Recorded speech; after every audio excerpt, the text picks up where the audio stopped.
அன்னை தகவல் சேனலில் இன்றைக்கி என்ன பார்க்க போகிறோம் அப்படின்னா, மத்திய பட்டு வாரியம், அதாவது சென்ட்ரல் சில்க் போர்டில் கால்ஃபார் பண்ணியிருக்காங்க. இது வந்து சென்ட்ரல் கவர்மெண்ட் ஜாபு, மேலும் ரெகுலர் பேசிஸ் அப்படின்னு சொல்லியிருக்காங்க. பிளேஸ் ஆஃப் போஸ்டிங் எங்கே சொல்லியிருக்காங்க அப்படின்னா, ஆல் ஓவர் இந்தியாவில் எங்கே வேணாலும் போஸ்டிங் போடுவோம் அப்படின்னு சொல்லியிருக்காங்க. மொத்தம் 28 சயின்டிஸ்ட் பி அப்படின்னு சொல்லியிருக்காங்க. போஸ்ட்டு கொக்குன் செக்டர் அப்படின்னு சொல்லியிருக்காங்க.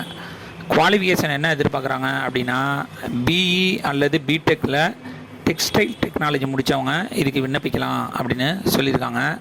வயது வரம்பு 26/9/2024 அன்னைக்கு 35 வயசுக்குள்ளே இருக்கிறவங்க இதுக்கு விண்ணப்பிக்கலாம் அப்படின்னு சொல்லியிருக்காங்க.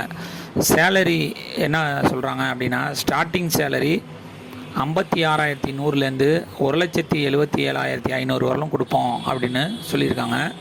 வயது வரம்பு ஏஜ் ரிலாக்ஸேஷன் யார் யாருக்கெல்லாம் கொடுக்குறாங்க அப்படின்னா, எஸ்சி எஸ்டி கேண்டிடேட்டாக இருந்தாங்க அப்படின்னா அவங்களுக்கு 5 இயர்ஸ் ஏஜ் ரிலாக்ஸேஷன் உண்டு அப்படின்னு சொல்லியிருக்காங்க. ஓபிசி கேண்டிடேட்டாக இருந்தாங்க அப்படின்னா அவங்களுக்கு 3 இயர்ஸ் ஏஜ் ரிலாக்ஸேஷன் உண்டு அப்படின்னு சொல்லியிருக்காங்க. இதுவே ஃபிசிக்கலி சேலஞ்சு ஜென்ரல் மற்றும் எக்கனாமிக்கலி வீக்கர் செக்ஷன் கேண்டிடேட்டாக இருந்தாங்க அப்படின்னா அவங்களுக்கு 10 வருஷம் ஏஜ் ரிலாக்ஸேஷன் உண்டு அப்படின்னு சொல்லியிருக்காங்க. ஃபிசிக்கலி சேலஞ்சு எஸ்சி எஸ்டி கேண்டிடேட்டாக இருந்தாங்க அப்படின்னா அவங்களுக்கு 15 வருஷம் ஏஜ் ரிலாக்ஸேஷன் இருக்குது அப்படின்னு சொல்லியிருக்காங்க.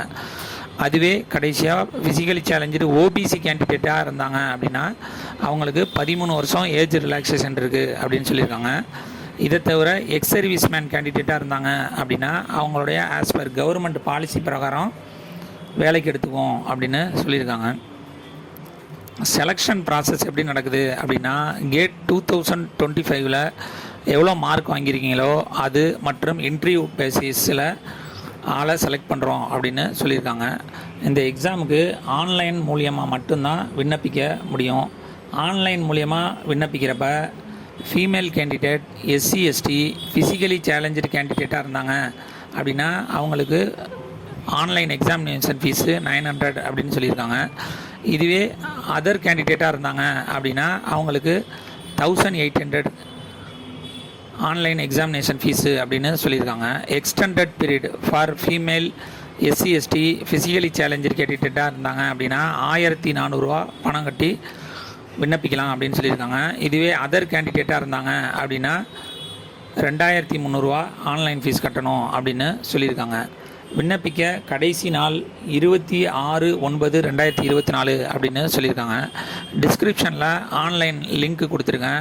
விண்ணப்பித்து வெற்றி பெற்று பணியில் சேருக. நன்றி, வணக்கம்.